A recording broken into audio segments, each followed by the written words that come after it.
देवा मोगाक खाया. सगळ्यांक तुमकां देव बरो दिसत्यो आनी मागीर मोगाचो येवकार तुमकां हेचे मिसाचे भेटेन. आयज आमी भोव पवित्र काळजाची परब मनयता.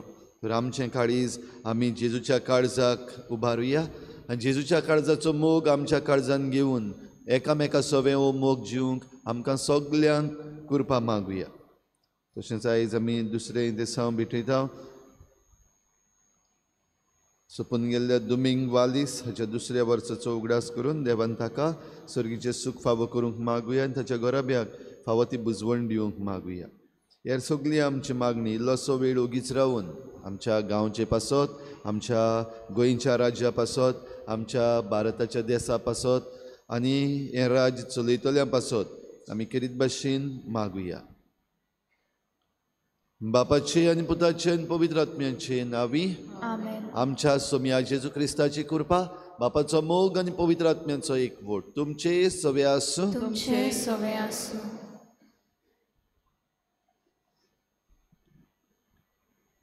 मोगाल बाबा भयणीनो, आयज आमी जेजूच्या भोव पवित्र काळजाची दोबाजीक परब समोर रोमतांव. आमचो विशय जावन आसा तो कुशाल जावन ताका खांदार मारता. जेन्ना आमी जिवितान सांडटाव आनी पातकान पडटाव तेन्ना आमचो देव आमचे सोदीक येता. कित्याक ताका जाय आमी आमचें जिवीत बदल्लोलें. परत मेळ्ळ्या उपरांत जेजू कुशाल जावन एका बऱ्या गवळ्या पोरी आमकां आपल्या खांदार मारता आनी आमकां समाधान फावो करता. ताचें काळीज आमचें सवें वळटा, मोगान लासता. आयचो सेवा धर्म ह्या देवाच्या मीत मेर नासलेल्या मोगाचेर नियाळ करूंक आपयता. हे मिसाचे भेटेन वांटो घेतना आमच्या जिविताचेर नदर मारुया. आमी जिवितान सांडल्यान वो ना हो प्रश्न विचारुया आनी आमचो बरो गवळी दाखयता ती वाट चलुया. ताच्या काळजा सारकेलीं पाटलावदारां जावंक ताचीच कृपा ह्या मिसाचे भेटेन मागुया. तो खुशाल जावन ताका खांदार मारता बऱ्या गवळ्या विशीं आमचो आयज विशय. आनी ह्या सुरवातेच्या उतरान आमकां एक प्रश्न मुखार दवरला. आमी जिवितान सांडल्यांत वो ना? भाव भयणीनो, वेगवेगळे तरेन जरी तर आमी सांडल्या, जावं मोगाक लागून, जावं बोगसण्याक लागून, जावं समजिकायेक लागून, वो हेर कसल्याय कारणाक लागून आमी सांडल्या जाल्यार आमी परतून हो आमचो बरो गवळी आमकां वेगवेगळे तरेन वेगवेगळ्या उपायांनी सोदून काडटा हें मानून घेवन आमी जायते फावटी चुकल्या. जायते फावटी आमी ह्या बऱ्या गवळ्या कडलीं पयस धांवल्या आनी त्रासान पडल्या, वांकड्या वाटांनी चल्ल्या आनी सांडल्या. असल्या सगळ्या चुकीचें मिसाचे सुरवातेक देवा लागीं बोगसणें मागुया. सोम्या जेजू, तुजें काळीज आमचे सवें मोगान लासता. तुजो हो मीत मेर नासलेलो मोग अणभवून पासून जायते फावटी आमी तो दुसऱ्या सवें वाटूंक चुकल्या. आमकां बोगोस. सोम्या काकुतकोर, क्रिस्ता जेजू, आमच्या खासगी जिवितान आमी जायते तरेन सांडल्या. तुजें आसणें आमच्या जिवितान वळखून घेवंक आमी चुकल्या. आमकां बोगोस. क्रिस्ता काकुतकोर, सोम्या जेजू, आमच्या कुटुंबान समुदायान जीं कोण सांडल्यात तांकां सारकी ती वाट दाखोवंक आमी तुज्या काळजा सारकेले गवळी जावंक नात. आमकां बोगोस. सोम्या काकुतकोर, सोर पदवेदार देव आमची काकूत करूं, आमची पातकां बोगसून आमकां सासणाच्या जिविताक पावूं.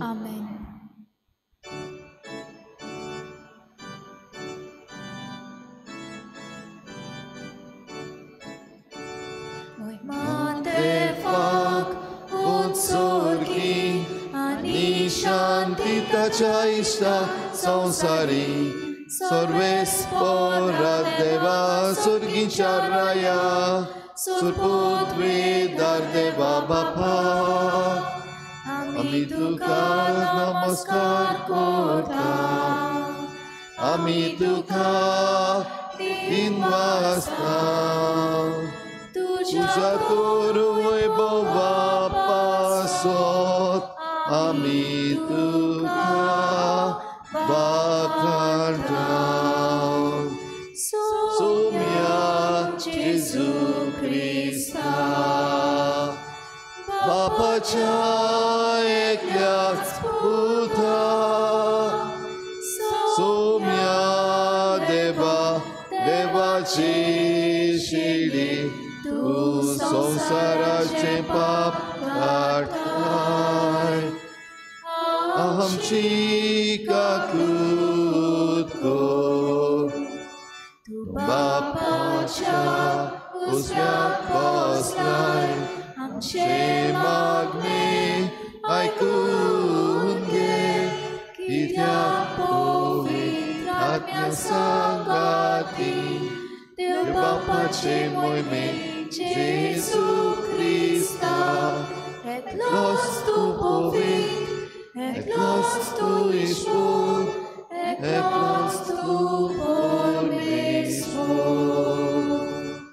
आमेन.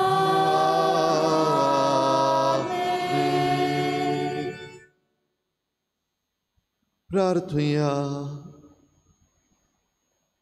जेजूच्या आनी आमच्या मोगाळ बापा आयच्या दोबाजीक परबे दिसा तुझ्या प्रितीवून पुताचें काळीज आमी आनंदान वंदिता आनी ताच्या ओप्रेमीत मोगाच्या देण्याचो दिनवाशी काळजान उगडास करता. हे सदां हांव ते जोरींतलें देवीक जिवीत आनी तातूंत आटापलोली कुरपेची सुबां देणी घेवन दादोशी जावंक आमकां फावो कर. आमच्या सोम्या तुज्या पुता जेजू क्रिस्ता वरवीं तो खरो देव तुजे सवें पवित्र आत्म्याच्या एकपणान जियेता आनी राजबूट चलयता देवा सासनाच्या सासना. आमेन.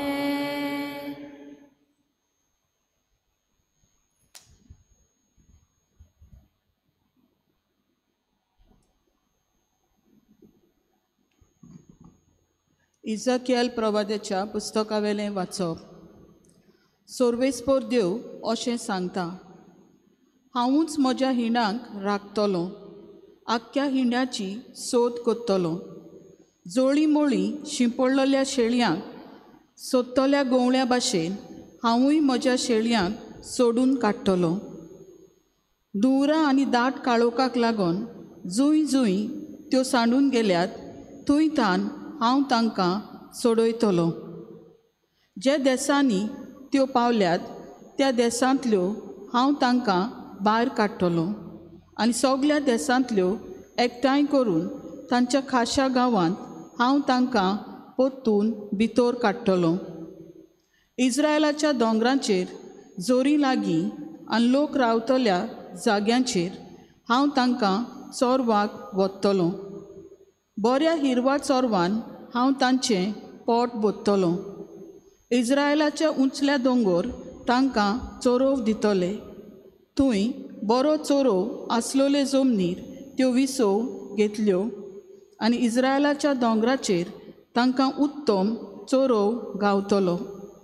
हांवूच म्हज्या शेळयांक चोरयतलों आनी तांकां आड पडोशें कोत्तलों. अशें उलयता तो दोनी सोर्वेस्पोर. सांडलोल्यांक हांव सोडयतलों, दुखवलोल्यांचे गाय बांदतलों आनी ओस्कोत जाल्यार तिका गोठ कोत्तलों.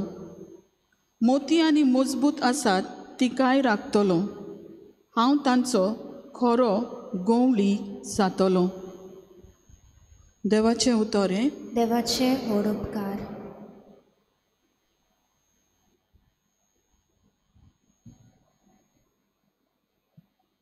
आमचो जबाब गायन करून जातलो. परमेश्वर म्हाका चोरयता, कांयच म्हाका उणें ना जालां.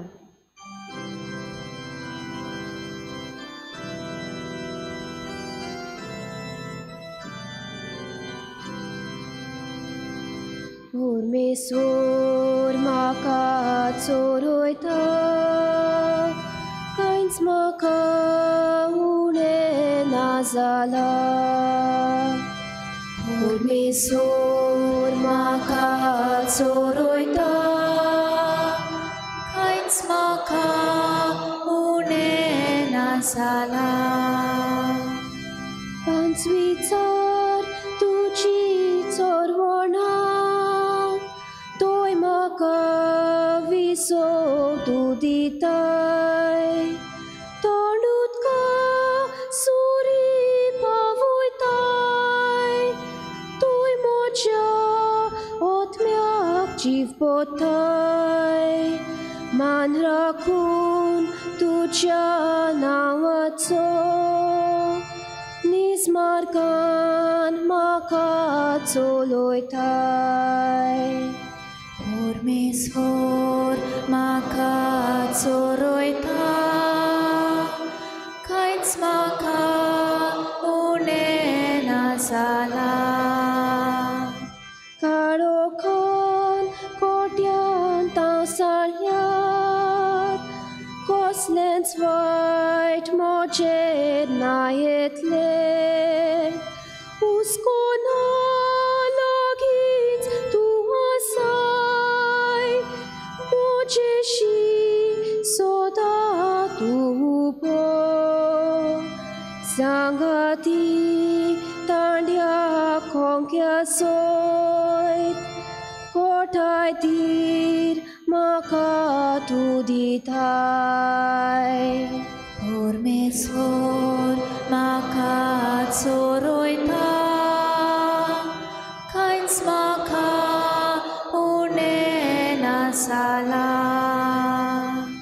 अजाप जावन दुस्मान पडयतात रुचीचें जेवण म्हाका वाटय तोमतोमीत माथ्यार तेल घालताय बोलेपण करपा दिसान दीस घोसघोशीत म्हजेर देंवतली देवताना तुज्या मोगाची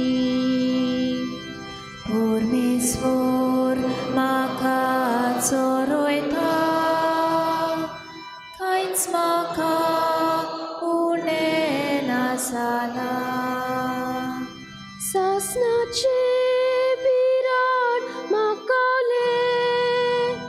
उचित कोर म्हज्या देवाचे हेच ठिकाण म्हज्या काळजाचे परमेश्वर म्हाका चोरयता कांयच म्हाका उणें ना जाला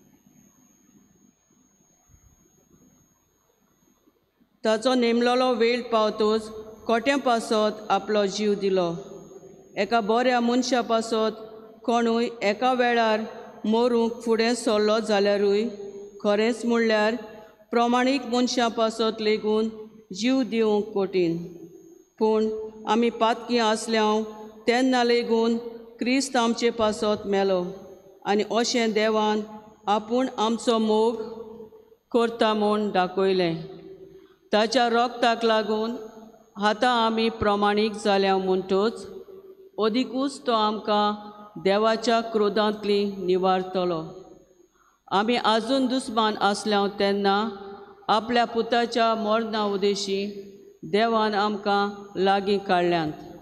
म्हणटूच आतां आमकां लागीं काडल्या उपरांत ताच्या जिविता उदेशी ओदिकूच तो आमकां तारण दितलो. तितलेंच न्हय, ताचे वरवीं आमकां आतां लागीं काडल्यान देखून आमच्या सुम्या जेजू क्रिस्ता उदेशी देवा सोवे आमी कुशाल आसाव. देवाचें उतोरें देवाचे व्हड उपकार. उद्गार. Zoe sorbes porak, Zoe, Zoe sorbes porak, Zoe, Zoe, Zoe sorbes porak, Zoe, Zoe sorbes porak, Zoe, Zoe. जेजू म्हणटा, हांव बरो गवळी, हांव म्हज्या शेळयांक वळखतां आनी म्हज्यो त्यो शेळयो म्हाका वळखतात.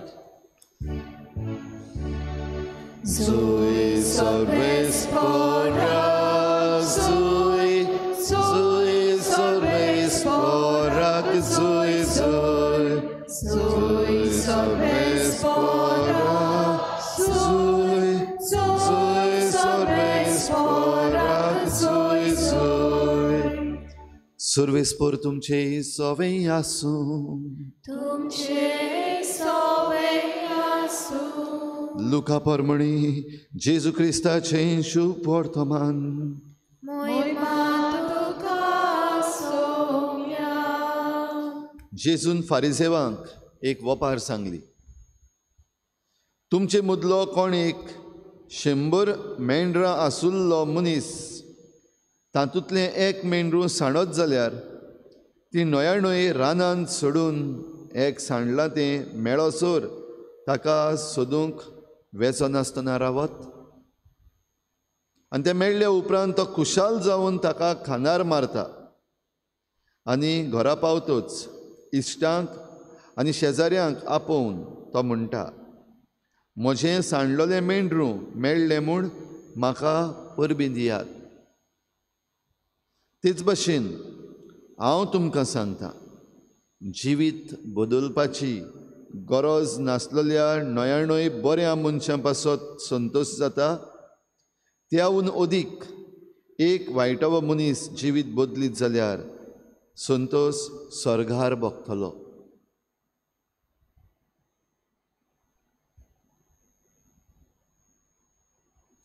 जेजू क्रिस्ताचे शुभ वर्तमान.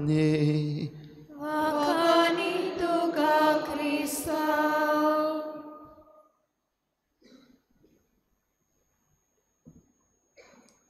काळीज ना रे तुका. काळीज नाहलोलो मनीस मरे. कसल्या काळजाचो मनीस रे हो. ही उतरां केन्ना तुमी आयकल्यांत वा म्हणल्यांत तुमच्या जिवितांत? कोणाक तरी काळीज नाहलोलो म्हणला वा आनी कोणे तरी कोणाकूय काळीज नाहलोले वो कसल्या काळजाचो मनीस म्हणटा तें आयकलां? केन्ना म्हणटात आमी हो काळीज नाहलोलो मनीस, हो काळीज ना रे तुका, केन्ना म्हणटात? जरी तर कोणूय एक पूत आपल्या आवय बापायक लेखिना, ती जाणटी जाल्यार तो आतां तांकां काडून कोणशाक उडयता. असल्या पुतांक जायतीं जाणां म्हणटात, काळीज ना रे तुका, मातशे पासून पडलोलें ना तुका, चुरचुरे ना तुज्या आवय बापायचे, उपकार ना तुज्या आवय बापायचे, मोग ना तुज्या आवय बापायचो. वो तो काळीज नाहलोलो मनीस अशें आमी जायते पावटी म्हणटा. कोण गरीब आसा तांकां कोण सतायता, तुजे लागीं सगलें आसा, पूण जो कोण पडलेलो आसा वो कश्टवता ताका तूं आनिकूय चिड्डायता, हो काळीज नाहलोलो मनीस अशें म्हणटात.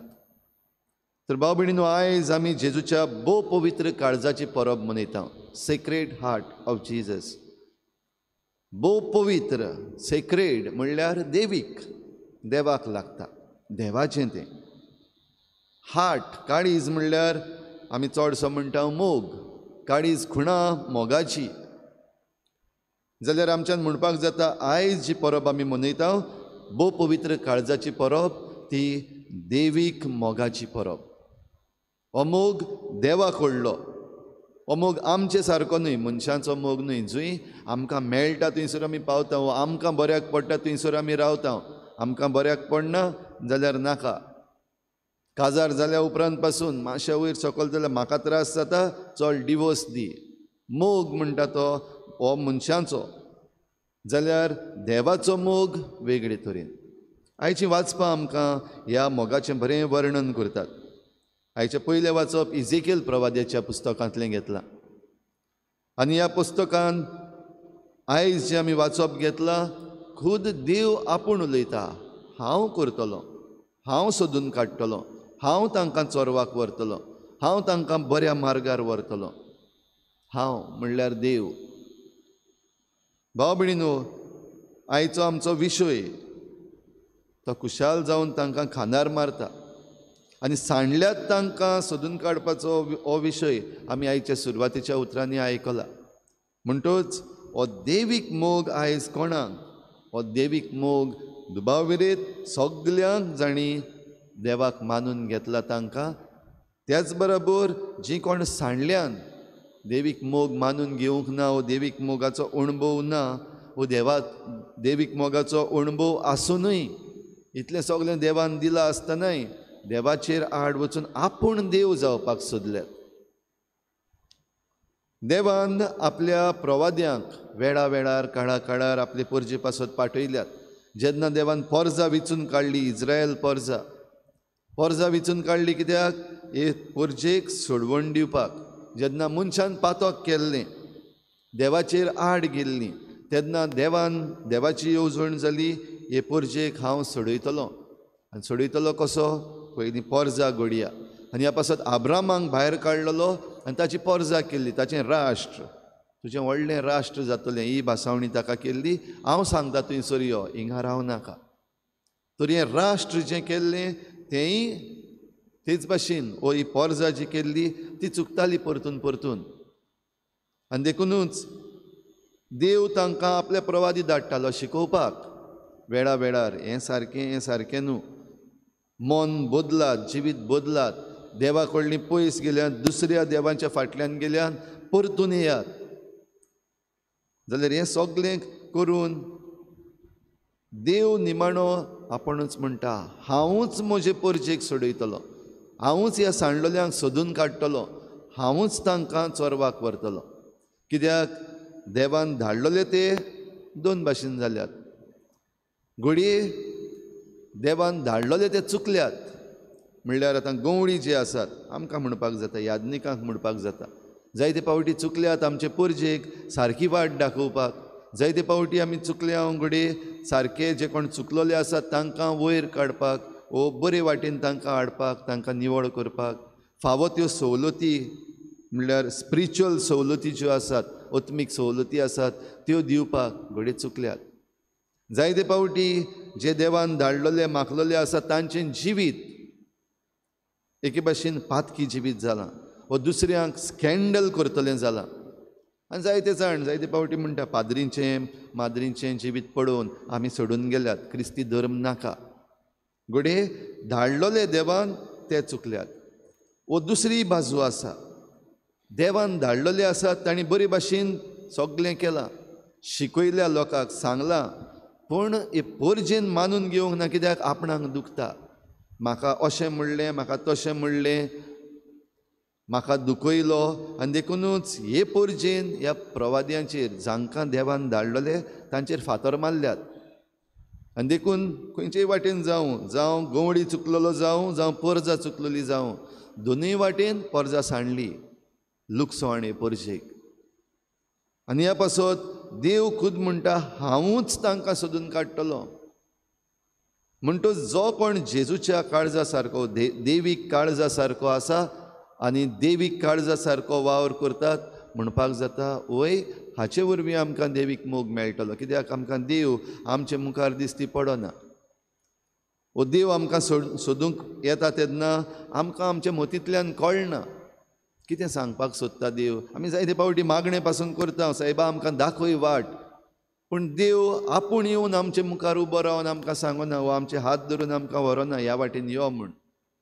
पूण आपणे विचून काडलेल्यांक त्या वेळार ते भाशेन धाडटा. म्हणटच हो देवीक मोग जे कोण पाटयल्ले आसात तांचे भितर आमकां दिसती पडपाक जाय.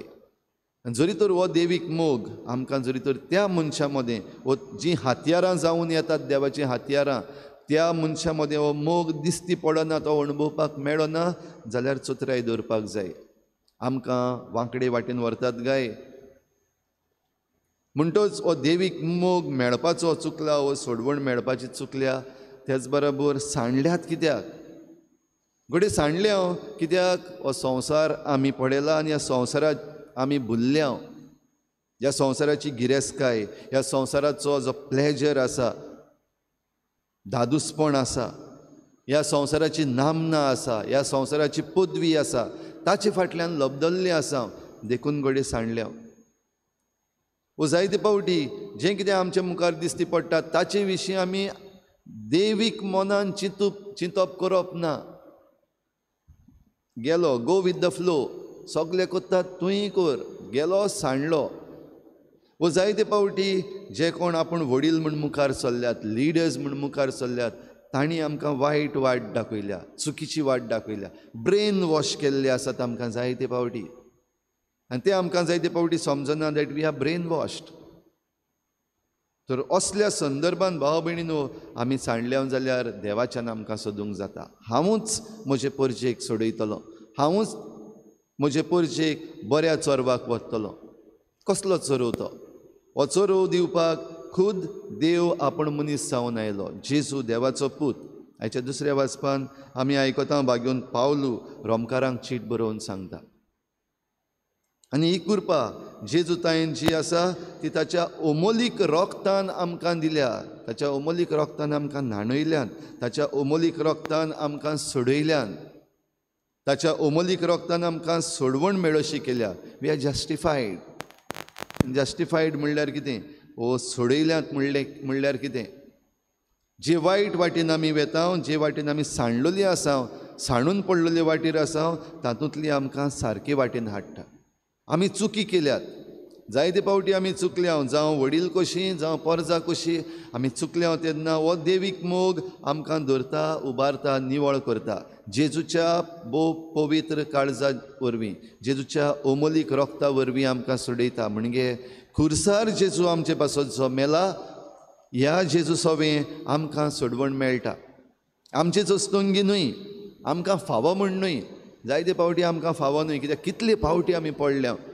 सगळें सारकें दिवनूय बीन आजून पासून आमी जायते पावटी समजना. म्हणटच आमकां घडये फावो न्हू.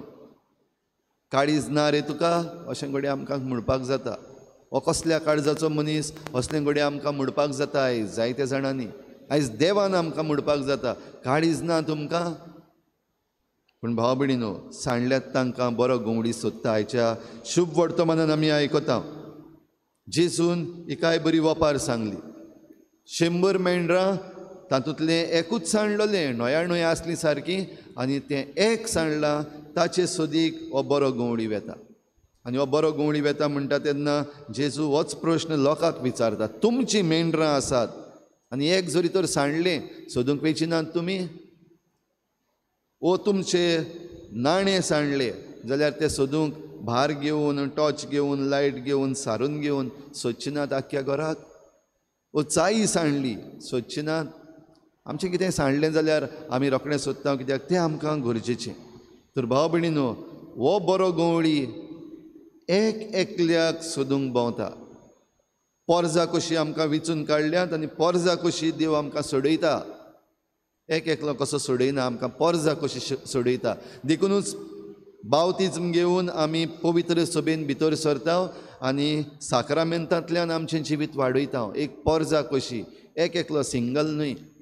पूण तरी आसतना देवाक आमचें जोण एकल्याचें पडलां. हे परजेन भितर आसात ते not just as a group, पूण एक एकलो इंडिविज्युअल जो आसा, आमचें जोण एकल्याचें देवाक पडलां. आमचें जोण एकल्याचें जिवीत देवा मुखार उक्तें आसा. आमचें जोण एकल्याचें कोश्ट, आमचे स्ट्रगल्स जे आसात, जायतीं जाणां आमी पातकाचेर आड झुजता, आमचे प्रयत्न करता, हें सगलें देवाक थावें. देव सगलें जाणा. देव नको म्हणलेलें कांय ना. फकत आमी जायते पावटी समजता आमी चड हुशार. देवाक खबर ना. देवा कडेन आमी लिपयल्ले आसा.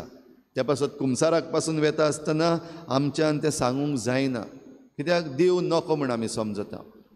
पूण देव जाणा सगलें आनी आमी खंय सांडलेलीं आसा, खंयच्या झिलकुटान आमी फारोल्लीं आसा त्या मेंढरा भाशेन तें देव सारकें बेस बरें जाणा. आनी देखूनच आमकां थंयसरलीं काडपाक तो प्रयत्न करता. जरी तर आमी हे सांडलेले शेळयेचें चिंतलें, पिक्चर जे आमकां दाखयतात तातूंत चडशें तें एक झिलकुटान सांपडलां हें दिश्टी पडटा. त्या झिलकुटान कशे भाशेन ते थंयसर पावले हें चिंतीत जाल्यार हो आनी हिंगा कितकोन पावलो हें जावपाक शकता आमच्या मनां. पूण ताका तातूंतलो भायर काडटा आसतना घडये त्यो बडयो मोडपाक पडल्यात, वो त्या मेंढराक धरून ओडपाक पडला. आनी अशें करता आसतना दुबाव विरीत ह्या मेंढराक कितेंय तरी वायट जालां, घाय पडल्यात, वो आपुणूच त्या झिलकुटान वता आसतना ह्या मेंढराक घाय पडल्यात. आनी देखूनच इजेकियल प्रवाद्यान आमकां आयज सांगलां ते भाशेन हांव तांकां पेकयतलों, वो हांव तांचे घाय बांदतलों. म्हणटच आमी सांडल्या तेन्ना जायते तरेचे आमकां घाय पडलेले आसात. आमकां इमोशनल घाय पडलेले आसात, आमकां कुडीचे फिजिकल घाय पडलेले आसात, आमकां मेंटल घाय पडलेले आसात. वेगवेगळे तरेचे घाय जे आमकां पडलेले आसात ते सोडोवपाक आमकां आमचो देव आयला. आनी देखूनच आयज जेजूच्या भोव पवित्र काळजाची परब आमी जेन्ना मनयता तेन्ना आमी देवीक मोगाची परब जरी तर मनयता जाल्यार आमकां भोगसणें आसा. ह्या खातीर आमकां पवित्र मिसाची भेट दिल्या. जेजूचें मांस आनी रगत ह्या आल्ताराचेर आजीर जाता आमचे पासत, आमकां सोडोवचे पासत. तर तातूंत वांटो घेवंक जेन्ना आमी आमची तयारी करता, आमी आमच्या पातकांचें भोगसणें घेता, आमकां आमच्या गायांक ओकोद मेळ्ळें, आमकां पेकोवणी मेळ्ळी, आमकां इलाज मेळ्ळो. जें कितें इजेकियल प्रवाद्या वरवीं देवान सांगलां, हांव ती पेकयतलों, हांव ती बांदून हाडटलों. तर भाव भयणीनो, हें आमी एकामेका पासत करपाक गरज आसा. देव जायते फावटी आमकांच वापरता. तर आमी उदार मनान एकामेकाक सांबाळूंक, एकामेकाक राखूंक, एकामेकाक बोगसूंक, एकामेकाक समजूंक आनी समजावंक आमकां जण एकल्याक आपयल्या. तर आयचे पवित्र मिसाचे भेटेन आमची ही क्रिस्ती जबाबदारी आमी समजून घेवया. आयचे मिसाचे भेटेन आमचो क्रिस्ती आमकां एक ड्युटी दिल्ली आसा ती पाळूंक आमी निचेव करुया. आनी हें करूंक जेजूच्या काळजाचो मोग आमच्या काळजान नासतना आमच्यान जायना. देखून जेजूच्या काळजाचो मोग आमच्या काळजान घेवया आनी आमी देवाची हातयारां जावया.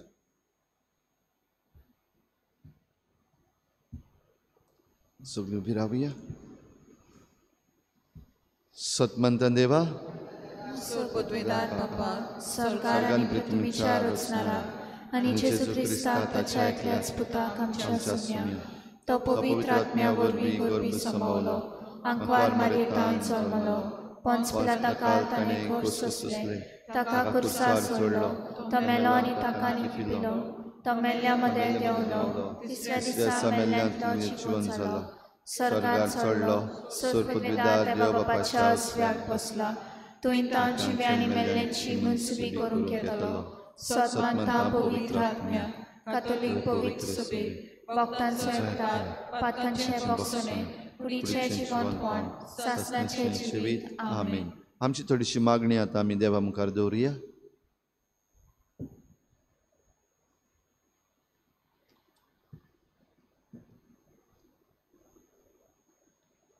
आमच्या धर्मीक फुडाऱ्यांनी पवित्र सभेंत आपली जबाबदारी वळखून घेवन जेजूच्या काळजा सारकेले गवली जावंक तांकां बापाचो आदार मागुया. जेजूच्या नांवान बापा, हे मागणे करता तुका.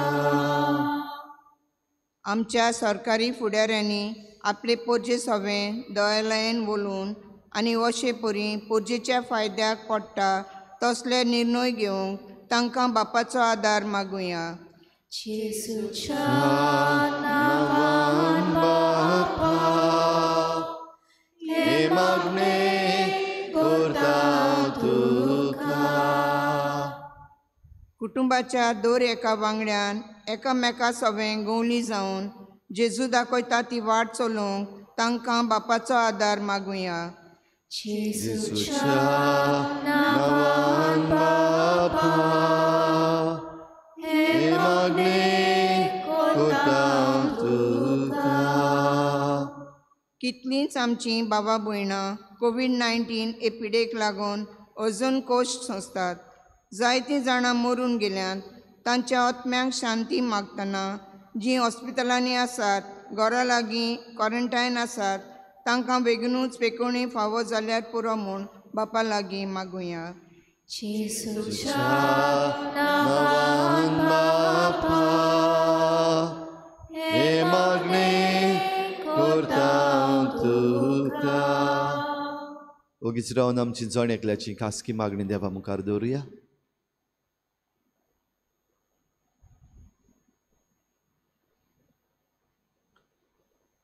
बोमोगाळ बापा, आयच्या दिसा तुज्या काळजाची वळख जेजूच्या काळजा वरवीं आमकां गमून येता. आमकां दर एकल्याक असलेंच दयाळ मोवाळ काळीज फावो कर. क्रिस्ता आमच्या सोमया वरवीं. आमेन. गायन घेऊया C10 पेज नंबर 32. C10.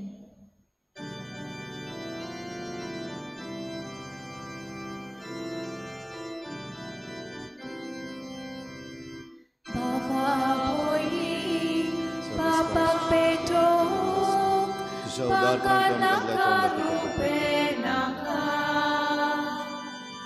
आपल्या काळजा सोवे भोपून जेजू तुझे काळीज मागता. आयच्या दिसा आमचे जिणे तुझ्या उदारपणांत मोगान लेगोन जिवीत सोडून जेजू तुझे काळीज मागता. जेजू मागता गोशेन दिता सगळेंच मोचे बापाक भोगता. म्हज्या भाव भयणीनो, म्हजें तुमचें बलिदान सर पदवीदार देवा बापाक मानता तसलेंच आहा म्हूण मागात. हे तुमच्या हातांतलें बलिदान आपल्या मनाक आनी मोहिमेक आमच्या आनी आख्या पवित्र सभेच्या नांवाक सर्वेस्पोर मानून घेवं. जेजूच्या आनी आमच्या बापा, तुज्या पुताची आज्ञा पाळून ह्यो एकवटाच्यो आनी शांतीच्यो खुणा, गोवांचो उंडो आनी दाखांचो सोरो आमी तुका ओपून दिता. जशें जायत्या कोणयांचो एक उंडो आनी जायत्या दाखांचो एकूच सोरो आमी करून घेता, तशें तीच जेजूची कूड आनी रगत घेतलेल्या आमा समेस्तांचो शांतीन आनी मोगान संपूर्ण एकवट जायसो कर. क्रिस्ता आमच्या सोमया वरवीं. आमेन. सर्वेस्पोर तुमचे सोवें आसूं. तुमचे सोवें आसूं. आमची काळजां उबारुया. आमी ती सर्वेस्पराक उबारता. सर्वेस्पोराक आमच्या देवाक दिनवासुया. होय अशें आमी करूंक फावो. सर्वेस्परा पवित्र बापा, सर पदवीदार आनी सासणाच्या देवा, सर्व काळी आनी सर्व ताय जेजू क्रिस्ता आमच्या सोमया वरवीं आमी तुका दिनवासूंक फावो. हो कायदो नितीचो आनी आमच्या फायद्याचो. जेजून आमचो इतलो मोग केलो की खुर्सार उबारलेलो आसून आमचे खातीर ताणें आपलो जीव दिलो. उगडलेल्या ताच्या कडवडांतलें व्हांवलें रगत आनी उदक, जिवीत दितल्या संस्कारांची पवित्र सभेक फुटली झर, सोडवणेचे झरीन संतोसान तान बागोवच्याक आपल्या विंचलेल्या काळजान सोडवणदार सगल्या मनशांक आपयता. देखून आतां देवदूतां आनी भक्तां सांगाती निरंतरी आमी तुजी स्तुती गायता.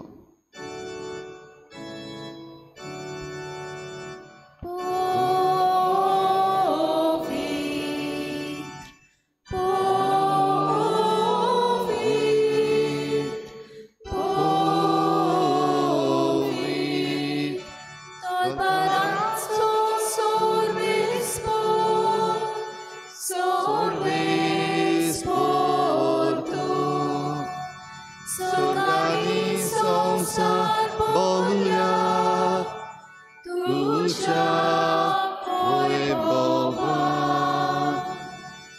उत्सर्गी तुका सोय सोय उत्सर्गी तुका सोय सोय सर्वेस्पराचे नावी येता सर्वेस्पराचे नावी येता ताका सोय सोय ताका सोय सोय उत्सर्गी तुका सोय सोय उत्सर्गी तुका सोय सोय. बापा खरोच तूं पवित्र, तूं सगळ्या पवित्रपणांची जोर तुज्या पवित्र आत्म्यांक धाडून ही देणी पवित्र कर म्हूण आमी मागता. जावं ती आमकां आमच्या सोमिया जेजू क्रिस्ताची कूड आनी रगत. आपलेच कुशीन कोश्ट मरण सोसूंक विचे आदीं ताणें उंडो घेतलो. तुका दिनवासून तो मोडलो, तो आपल्या शिसांक दिलो आनी म्हळें, ओ तुमी समेस्त घेयात आनी खायात, ही म्हजी कूड तुमचे पासत समर्पूंची.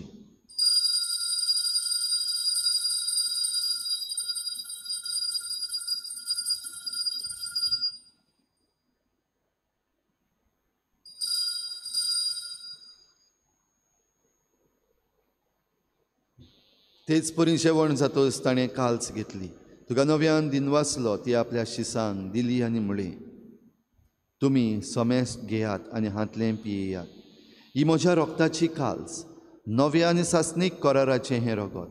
पातकाचें बोगसणें मेळच्याक तुमचे पासत आनी समेस्त मनशां पासत तें वारवतलें. हें म्हज्या उगडासाक करात.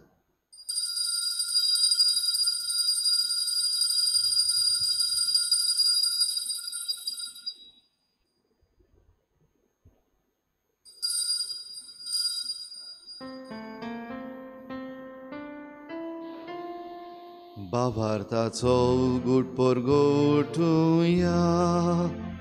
तुझ्या पुरसांनी पुनर्जीवनपणा वरवीं तुवें आमकां सोडयली सोम्या.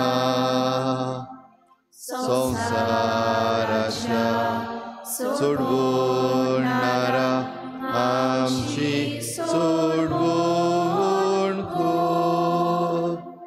बापा, जेजूच्या मरणाचो आनी पुनर्जीवनपणाचो आमी भक्तीपणी उगडास करता आनी हो जिविताचो उंडो आनी सोडवणेची काल्स तुका समर्पिता. तुजे मुखार येवंक आनी तुजी सेवा करूंक आमकां फावो केलें देखून आमी तुका दिनवासता. आनी जेजूची कूड आनी रगत शेवतल्या आमा समेस्तांक पवित्र आत्म्या वरवीं एकठांय कर म्हूण आमी नम्रतायेन मागता. सर्वेस्परा, आख्खे प्रितुमीचेर विस्तारलोले तुजे पवित्र सोबीचो उगडास कर. आनी फ्रांसीस आमच्या बाग्यून बापा, फिलीप नेरी आमच्या गवळी बापा आनी सगळ्या याज्ञिकी वर्गा बराबर तिका प्रिती मोगांत वाडय. पुनर्जीवनपणाचो बरवसो धरून मेल्यांत त्या सगळ्या आमच्या बाबा भयणांची काकूत कर. तांकां तुजे इश्टागोतीन मेल्ल्या समेस्तांक तुजें परजळीत मुखामळ पळोवंक फावो कर. आमा समेस्तांची हे भेटेक आयज आजीर जालोल्या सगळ्या तुज्या भुरग्यांची दया कर म्हूण आमी मागता. आंकवार मरे देवाची माई सांगाती, तिच्या पती बाग्योन जुजे, बाग्योन धर्मदता, बाग्योन जुजे वाज आनी बाग्योन फ्रांसीस शावियर आनी सर्व काळी तुका मानवल्यान त्या सगळ्या भक्तां बरोबर सासणाच्या सुखांत आमकां वांटो दी. तांची सांगाता तुजी महिमा गावूंक आमकां फावो कर. जेजू क्रिस्ता तुज्या पुता वरवीं. त्याच जेजू वरवीं, त्याच जेजू सांगाता, त्याच जेजू थंय पवित्र आत्म्याच्या एकपणान सर पदवीदार बापा, सर्वंदन आनी वैभव तुका सासणाच्या सासना. आमेन. जेजूचें बो पवित्र काळीज, मोगाचें काळीज, बोगसण्याचें काळीज, चुरचुऱ्याचें काळीज, समजिकायेचें काळीज, हें काळीज आमकांय दी आनी आमचीं काळजां ताच्या काळजा सारकीं कर म्हूण मागुया. जेजून शिकयल्लें प्रार्थन सगळीं बापाक उबारुया. आमच्या बापा सर्गीच्या, तुजें नांव पवित्र जावं, तुजें राज आमकां येवं, तुजी कुशी स्वर्गार जाता तशी संवसारांत जावं. आमचो दिसपट्टो गिराज आसा आमकां दी आनी आमी आमचे चुकलेल्यांक बक्षिता. तशी आमची पातकां बगोस आनी आमकां ताळणेंत पडूंक दिवं नाका, पूण वायटांतली आमकां निवार. सर्वेस्परा सुर वायटांतली आमकां निवार. दया करून ह्या जिवितांत सवस्काय आमकां दी. सर्गीच्या सुखाक आनी आमच्या सोडवणारा जेजू क्रिस्ताच्या येण्याक आमी बरभाशान वतरेकता. तर आमकां तुजी उदार काकलुतीन सर्व पातकांतली सुटोय आनी सर्व आकांतांतली वाटाय. कित्याक राजवटी पदवी आनी महिमा तुजी सासणाच्या सासना. सोम्या जेजू क्रिस्ता तुवें तुज्या धर्मदतांक म्हणलें, तुमकां शांती दवरता, म्हजी शांती तुमकां दिता. आमच्या पातकांचेर न्हय पूण तुजे पवित्र सभेच्या बाबार्ताचेर दिश्ट घाल आनी तुजे कुशी परमणे तिका शांती दी आनी तूंच तिका एकवटान सांबाळ, जो जियेताय राजवट चलयताय सासनाच्या सासना. सोम्याची शांती सदां घाल तुमचे सवे आसूं. तुमचे सवे आसूं. एकामेकाक मोगान शांती दिवया.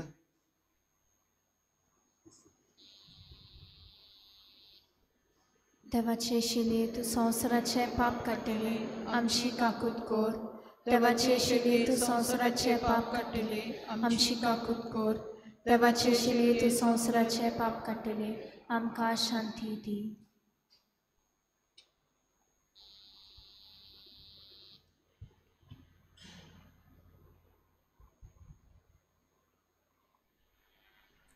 ही देवाची शेळी संवसाराचे पाप काडटा ती. शेळेच्या जेवणाक आपयल्यात ती आमी सगळीं सुभागी. सोम्या तुवें म्हजे भितर येवचें म्हाका फावना, पूण तुज्या एकाच उतरान म्हाका भलायकी मेळटली.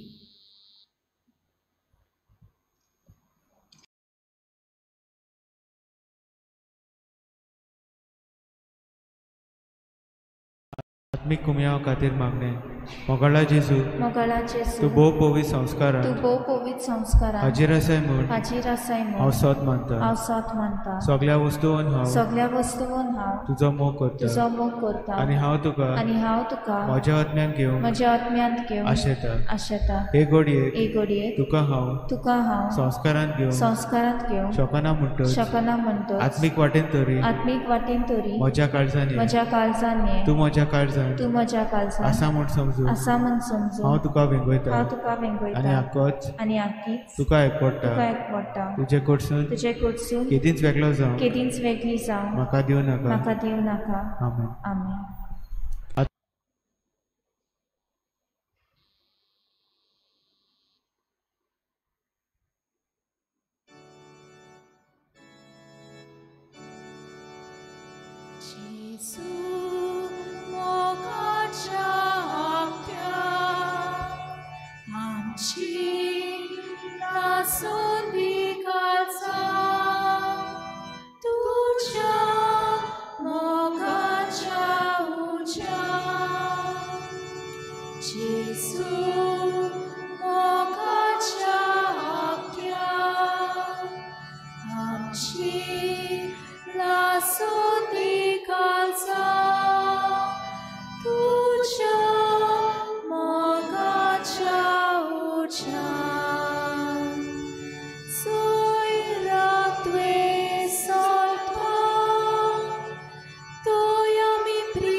तुझ्या मोगाच्या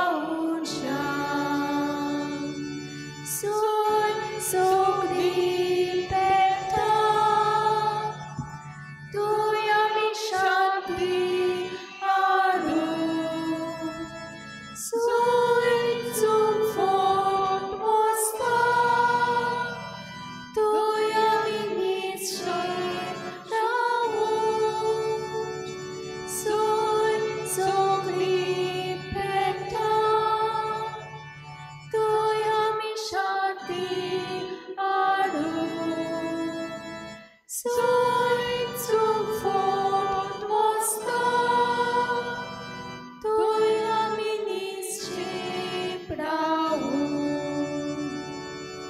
Jezu, ogacia Tja, Amci nasudnikanca, Tucia mogacia ucia. Jezu, ogacia Tja,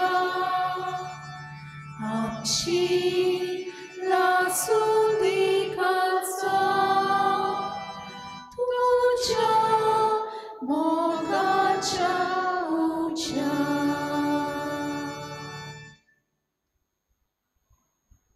एका शिपायान एक भालो घेवन ताची कूस विदली आनी रोखडेंच व्हांवलें रगत आनी उदक. प्रार्थुया. देवा आमच्या बापा, ह्या प्रितीमोगाच्या संस्कारान आमी वांटो घेतला. ताचे वरवीं स्वयंभावर तो मोग आमच्या काळजांनी पेटय. अशें तुज्या पुता जेजू सरशी आमकां ओदीक ओदीक ओडून घे आनी आमच्या भावा भयणी सवे तो खरेंच जियेता म्हूण ओळखून मोगान ताची चाकरी करूंक आमकां कुरपा दी. ह्या आमी मागता तुज्या पुता जेजूचे नांवी. आमेन. आयज जेजूच्या भोव पवित्र काळजाचे परबे दिसा तुमकां सगल्यांक परबीं हॅपी फिस्ट. आनी जेजूचें भोव पवित्र काळीज तुमच्या दर एकल्याच्या घोराब्यान वाडचें, तुमच्या जण एकल्याच्या खासगी जिवितान वाडचें आनी आमच्या समाजान जेजूच्या काळजाचो मोग भरोन येवचो म्हूण आमचे आवंडे. कालच्या दिसाक भाव भयणीनो आमी बागेवन जुआंव बावतिस्ताची जल्माची परब केली आनी सांजेच्या वेळार आमी कांय बरें मनोरंजनूय केलें, आमची संस्कृतीक कार्यावळूय केली आनी तुमी सगळीं आयलीं आनी बरे भाशेन तातूंत भाग घेतलो. आमच्या तरणाट्यांनी ताची बरी मांडावळ केली. दुसरोय लोक, दुसऱ्याय गांवचो लोक आमचे बराबर येवन मिसळ जालो. ह्या पासत तुमकां सगल्यांक हांव देव बरें करूं म्हणटा. बरे भाशेन ही समरमणी केली देखून. आयज सांजेर आनीक एक समरमणी आनी ही समरमणी आयज भायर पावसान आनी संस्कृतीक न्हू पूण जेजूच्या भोव पवित्र काळजाक आमी मान दिवन 7 ते 8 वाजता भोव पवित्र संस्काराची बोजवण आमी करतल्या. आयज येवचें आनी सगल्यांनी काल येयल्ली तेच भाशेन आयजूय आमी जेजूच्या भोव पवित्र काळजाची कृपा घेवंक ह्या एडोरेशनान, ह्या पवित्र वरान वांटो घेवया.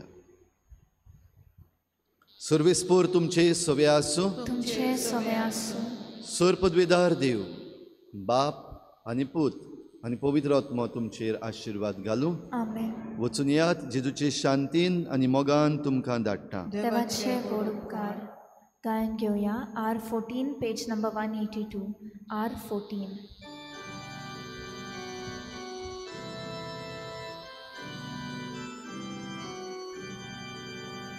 Jesu, cáliz dulce